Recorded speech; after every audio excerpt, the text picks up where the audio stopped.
அவருடைய சொந்த வீட்டுக்கு வாசலில் புதிதாக கட்டிக் கொண்டிருக்கிற அந்த இடத்தில் இந்த கொடூரமான கொலையை நடத்தியிருக்கிறார்கள். காலையில் மருத்துவமனையில் அவருடைய உடலுக்கு அஞ்சலி செலுத்தினோம். ஆயிரக்கணக்கான பிஎஸ்பி தொண்டர்கள் அங்கே திரண்டிருந்தார்கள். அவர்கள் பல்வேறு கோரிக்கைகளை அரசுக்கு முன்வைத்திருக்கிறார்கள். குறிப்பாக இந்த கொலையில் சரண்டர் ஆகியிருக்கக்கூடிய அல்லது சரணடைந்திருக்கக்கூடிய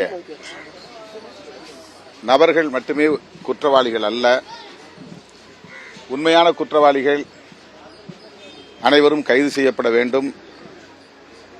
இதற்கு திட்டமிட்டு கொடுத்த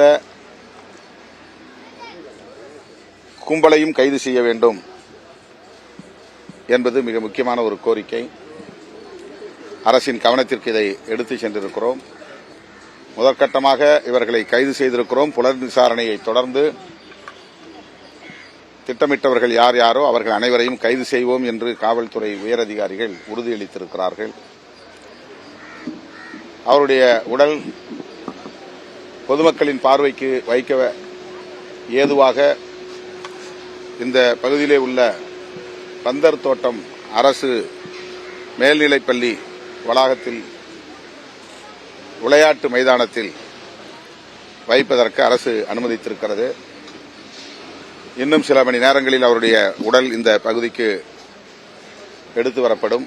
பொதுமக்களின் பார்வைக்கு, கட்சி தொண்டர்களின் அஞ்சலிக்கு வைக்கப்படுகிறது. நாளை காலை 10 மணி அளவில் பகுஜன் சமாஜ் கட்சியின் தேசிய தலைவர் செல்வி மாயாவதி அம்மையார் இங்கே வருவதாக உறுதிப்படுத்தப்பட்ட நிலையில் அவருடைய வருகை வரையில் அந்த உடல் பாதுகாப்பாக பதப்படுத்தப்பட வேண்டும் என்ற கோரிக்கையும் வைத்ததன் அடிப்படையில் இப்போது எம்பாம் செய்கிற பதப்படுத்துகிற வேலை நடந்து கொண்டிருக்கிறது. ஆகவே பதப்படுத்துதல் முடிந்ததும் ஒரு சில மணி நேரங்களில் இந்த மைதானத்திற்கு அவருடைய உடல் கொண்டு வந்து வைக்கப்படும். அதுல அவருடைய உடல் அவருடைய கட்சி அலுவலகம் உள்ள இடத்தில் அடக்கம் செய்யப்பட வேண்டும் என்கிற கோரிக்கையையும் முன்வைத்திருக்கிறார்கள். அரசு அதை பரிசீலிக்க வேண்டும் என்று நான் வலியுறுத்துகிறேன். புரட்சியாளர் அம்பேத்கர் அவர்களின் கொள்கை வழியிலே மக்களை அமைப்பாக்கி வந்தார். பௌத்தத்தை ஒரு மாற்று அரசியலாக உயர்த்தி பிடித்தார். மாயாவதி அவர்களின் நம்பிக்கைக்கு பாத்திரமாக கடந்த 15 ஆண்டுகளுக்கு மேலாக செயல்பட்டு வந்தார். அவர் மீது இப்படி ஒரு தாக்குதல், படுகொலை என்பது அதிர்ச்சி அளிக்கிறது. தமிழ்நாடு முழுவதும் தலித்துகள் மீது இதுபோன்ற தாக்குதல்கள் நடக்கின்றன என்பது, குறிப்பாக தென் மாவட்டங்களில் நடந்து வருகின்றன என்பது அனைவரும் அறிந்ததுதான். இப்போது சென்னையிலேயே, தலைநகரிலேயே நாட்டு வெடிகுண்டுடன், ஆயுதங்களுடன் ஒரு கூலிப்படை கும்பல் வந்திருக்கிறது என்று சொன்னால் இது அரசுக்கு மிகப்பெரிய சவாலாக மாறியிருக்கிறது. இதில் கூடுதல் கவனம் செலுத்த வேண்டிய ஒரு கட்டாயம் எழுந்துள்ளது. ஆகவே வழக்கமாக வழக்கு பதிவு செய்தோம், புலன் விசாரணை செய்து கொண்டிருக்கிறோம் என்று கடந்து போகாமல் இதுபோன்ற கூலிப்படை கலாச்சாரம் பெருகுவதற்கு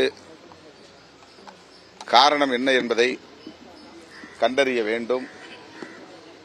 ஒரு அரசியல் தலைவரையே இந்த அளவுக்கு இலகுவாக வந்து படுகொலை செய்ய முடியும் என்றால் காவல்துறைக்கு விடப்பட்ட சவாலாகத்தான், அரசுக்கு விடப்பட்ட சவாலாகத்தான் இதை பார்க்க வேண்டியிருக்கிறது. இது ஒரு தனிநபருக்கு எதிரான தாக்குதல் என்று பார்த்துவிட முடியாது. இது தமிழ்நாடு அரசுக்கும் தமிழ்நாடு காவல்துறைக்கும் விடப்பட்டிருக்கிற ஒரு சவால். ஆகவே இதை அரசு பொறுப்புணர்வோடு அணுக வேண்டும் என்று வலியுறுத்துகிறது. முதலமைச்சரோட சொந்த தொகுதி இங்கே பாதுகாப்பு இல்லாத நிலை இருக்கு. அப்ப தமிழகம் முழுவதும் எந்த அளவுக்கு மக்களுக்கு பாதுகாப்பு இருக்கும்னு நினைக்கிறீங்க? பாதுகாப்பை உறுதிப்படுத்த வேண்டும். அதற்கு தனிப்பட்ட கலந்தாய்வு கூட்டத்தை நடத்த வேண்டும். சிறப்பு கலந்தாய்வு கூட்டத்தை நடத்த வேண்டும். குறிப்பாக கூலிப்படை கலாச்சாரத்தை ஒரு கட்டுக்குள் கொண்டு வர வேண்டும், முற்றாக ஒழிக்க வேண்டும். யாரோ கொலை செய்வார்கள், யாரோ அதற்கு ஆஜராவார்கள். உண்மையில் சம்பவத்தில் ஈடுபட்டவர்கள் எல்லாம் தப்பித்து விடுவார்கள்.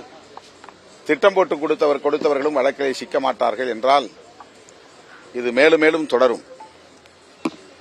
ஆகவே கூலிப்படை கலாச்சாரத்திற்கான மூலம் எது, அதை எவ்வாறு கட்டுப்படுத்துவது, அழித்தொழிப்பது என்பதிலே காவல்துறை, தமிழ்நாடு அரசு கூடுதல் சிறப்பு கவனம் செலுத்த வேண்டும் என்று கேட்டுக்கொள்கிறேன். தொடர்ந்து எதிர்க்கட்சிகள் சட்டம் ஒழுங்கு சரியில்லை அப்படின்னு சொல்லிட்டு இருந்தாங்க. அதே மாதிரி கடந்த 2 நாள்ல பாத்தீங்கன்னாக்கா 3 அரசியல் பிரமுகர்கள் கொலை செய்யப்பட்டிருக்காங்க. அந்த சைடும் சரி, இப்ப சென்னை தலைநகரிலே ஒருத்தர் கொலை செய்யப்பட்டிருக்காரு. சட்டம் ஒழுங்கு உண்மையிலே தமிழகத்தில் சீர்கெட்டு இருக்குன்னு நினைக்கிறீங்களா?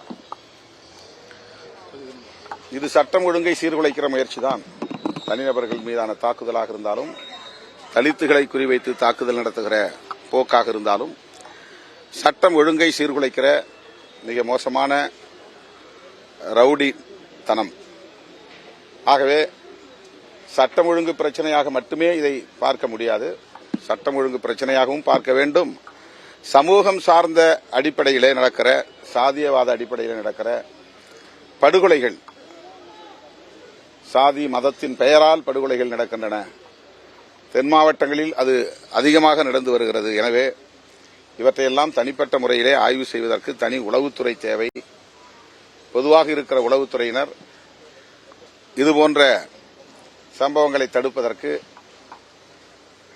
வலிமையற்று இருக்கிறார்கள் என்றுதான் எண்ண தோன்றுகிறது. தீவிரவாத நடவடிக்கைகளை கவனிப்பதற்கென்று கியூ பிரான்ச் இருப்பதைப் போல தலித்துகள் மற்றும் தலித்துகள் மீதான தாக்குதல்களை, தலித் தலைவர்கள் மீதான தாக்குதலை தடுப்பதற்கு, கண்காணிப்பதற்கு தனி உளவு பிரிவு தேவை என்பதை பல 10 ஆண்டுகளாக விடுதலை சிறுத்தைகள் கட்சி வலியுறுத்தி வருகிறது. இப்போதும் வலியுறுத்துகிறேன். இந்த ஆட்சியில தலித்துகளுக்கு பாதுகாப்பு இல்லையா? கொலை பண்ணிருக்காங்க. மீண்டும் ஒரு ஒடுக்கப்பட்டவர்களுக்காக போராடுறவங்க எப்படி சார் உருவாங்க? அவங்களுக்கு மத்தியில் ஒரு அச்சமா இருக்காங்க. உங்க கூட இணக்கமா இருந்தாங்க. சாதாரண அரசியல் கட்சி தலைவர்களுக்கு பொதுமக்களுக்கு எந்த அளவுக்கு பாதுகாப்பு இருக்கும்? முதல்ல சொல்லிட்டேன், பாதுகாப்பை உறுதிப்படுத்த வேண்டும். சார் முதல்வரின் கட்டுப்பாட்டில்